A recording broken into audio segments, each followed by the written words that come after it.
મારા બાપની નનામી હામી હાલી આવે છે ને કાલ ખબરમાં મને રૂપિયો કોણ આપશે? માતાજી મેલડી એટલું જ કહે છે કે બેટા થોડી વાર આગી વઈ જા ને. હે બેટા, આય દીકરી, હું મેલડી તને કહું છું થોડી વાર આગી વઈ જા. હામાં તારા બાપની નનામી હાલી આવે છે ને હમણાં કાંધિયા નથી સરીફળ છોડશે ઠાઠડીએલી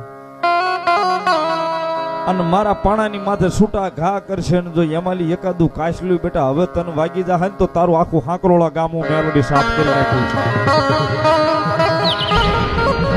પણ મારી મારો બાપ તને મારી ઉપર ભરોસો હોય તો એક બાજુ કહી દા થોડી વાર. સાહેબ 7 વર્ષની દીકરી તેદી મેલીના પાણાની બાજુમાં ઊભી રહી ગઈ. વાત કરવી ન કરવી પેલા એના બાપની ઠાઠડી નનામી મેલીના પાણે ઉતરી.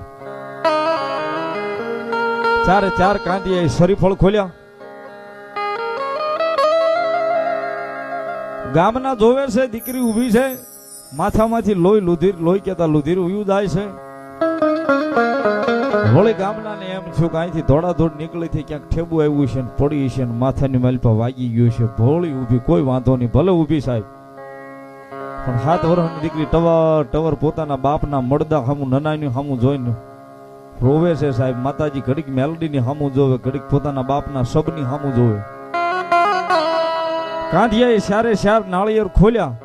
પેલો કાંધિયો સરીફળનો ઘા ખોલે, બીજા કાંધિયાએ સરીફળનો ઘા કરે,